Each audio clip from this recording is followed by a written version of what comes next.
Porra. Quando a gente falou aquele lance lá... Vocês estão com pressa? Nada. Tá. Quando a gente tava falando lá o lance da... Isso é uma pergunta só pra eu saber o que você pensa. Do lance da pandemia e tal... Aí eu não consigo deixar de lembrar que o Bolsonaro não comprou as vacinas. E hoje teve a CPI aí falando Então, tá quanto ele não comprou, né? Teve o cara Às da vezes Pfizer falando, caralho, não sei o que, carta publicada, não sei o que. Por menos a Dilma foi impedida, não foi?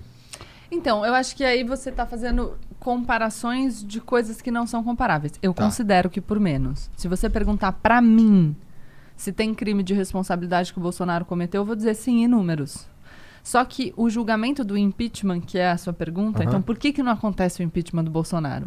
Porque o julgamento do... E eu não vou falar crime de responsabilidade para não confundir com o Código Penal. Aliás, uma conversa que eu tive com o Thiago Anastácio hoje. Eu vou falar ilícito de responsabilidade.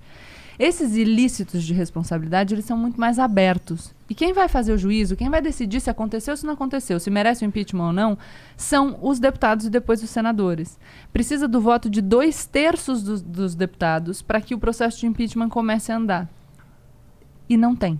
Não tem. Claro, tem 3 bilhões de reais sendo usados para emenda parlamentar. Então, basicamente é isso. É a situação política. Agora... O Bolsonaro está perdendo popularidade. Essa foi a última pesquisa do Datafolha, né? Que foi publicada 25 também de agora. aprovação, é o mínimo que ele já teve na história do mandato. E ele só supera em popularidade no mesmo período de mandato o Collor, aliás, com quem ele estava, né? A nova política. Que essa parada Estou de não sendo comprar irônica, vacina, sim, eu acho Brasil. Veio o sorrisinho. Sim, é involuntário. Mas então é meme, isso, né? assim.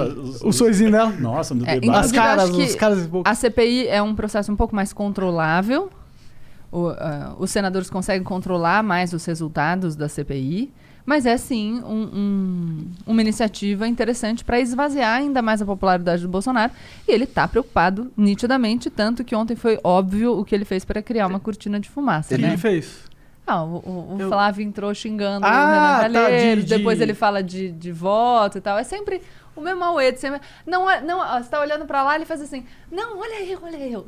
O Renan Calheiros que é vagabundo. A gente então, que tá fazendo rachadinha pra caralho aqui, não. A gente é super tranquilo. Ele conseguiu evitar que o Pazuello fosse depor, não foi? Não é que ele conseguiu evitar. O Pazuello, que estava andando sem máscara num shopping de Manaus, né? Falou que tinha tido contato com pessoas que tinham pegado Covid e que ele não podia comparecer na CPI. A tática, você conhece essa tática? Eu conheço, de meter o atestado para fugir do debate. Já ouvi falar. Já ouviu? Já. Então já usaram no passado recente desta nação chamada Brasil. Pior que eu não sei quem que é, eu quero perguntar. Eu sei, por isso que eu tava rindo. Foda-se, vai. Mas enfim, aí ele meteu o atestado mas ele vai depor. Ele só adiou pelo tempo que, enfim, toda pessoa que entra em contato com uma pessoa que foi diagnosticada com Covid precisa se manter isolada. Então ele alegou isso. E ele vai ser ouvido dia 19, se eu não me engano, tá marcado o depoimento dele. E é isso que a gente... fazer um briefing maneiro e tal. Mais que isso, né? Porque, enfim, a notícia, até eu ter entrado aqui, era de um protocolo de um habeas corpus preventivo no Supremo Tribunal Federal para que ele seja ouvido na condição de investigado e ele possa ficar calado, por exemplo, que é uma prerrogativa do investigado. Mas isso é não sei se é aqui, nos Estados Unidos. Mas é direito da Constituição. Mas é o paralelo, tá certo? Tá. Mas ele tem direito, como cidadão, é um direito dele, enfim. Mas são essas as estratégias. E muda uma coisa, porque o depoimento do Van Garten, por exemplo, que muda o que ele falou para Veja, né? Talvez ele tenha falado para Veja contando que ele seria ouvido depois do Pazuello. Talvez. Mas aí a coisa se inverteu. Então, enfim. Mas é isso, ele não foi empichado porque não tem apoio. Mas eu sinto também que, assim, também tirado completamente do meu cu. Mas será que seria horrível pro Brasil 2 impeachments seguidos?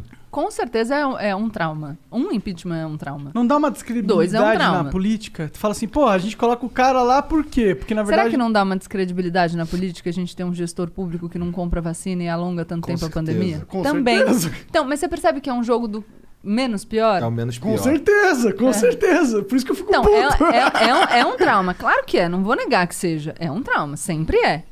O ideal é que o representante do povo, democraticamente eleito, com todos os vícios da democracia representativa que a gente tem, e eu concordo que a gente tem, mas o ideal é que ele complete o mandato e no próximo ciclo eleitoral a gente elege outra pessoa. Esse é o mundo ideal. Agora, Tem coisas que a gente não pode tolerar, por isso que estão lá previstos os crimes de responsabilidade. Para quem quiser ver, é a Lei 1079 de 1950, que prevê os crimes de responsabilidade. Só que esse julgamento é um julgamento político. Decisão do STF é um julgamento político-jurídico. Então, ultimamente a gente tem essa que é bem político, né? Mas é bem político. Mais, né? Do que jurídico. Não, mas ele é a essência dele. Isso não, entendi, o que tem. Entendi. Na verdade, existem os defensores de um modelo alternativo, dizendo que o judiciário também tem que controlar o conteúdo desse ilícito de responsabilidade. Mas a postura que vigora é de que é político-jurídico, tá? Acho que não vale a pena entrar nesse um e outro, porque... too much pro ambiente. Depois a gente pode conversar. Mas tu tem os dados? Hã? Mas tu tem os dados? Tenho. Mas acho que Ela tem, então, porra. Ela é preparada da mesa. Acabei de falar o número da lei, pô. Leiano. Obrigado por ter assistido mais esse corte do Flow. Eu queria te dar hoje, agora, nesse exato momento, uma dica suprema. Existe uma carreira aí que tá no hype, que é a programação. São as pessoas que estão mais ganhando dinheiro neste exato momento. Tem mais oportunidade de qualquer outra carreira por metro quadrado. Então você agora tem a oportunidade de aprender programação na sua casa com a Tribe.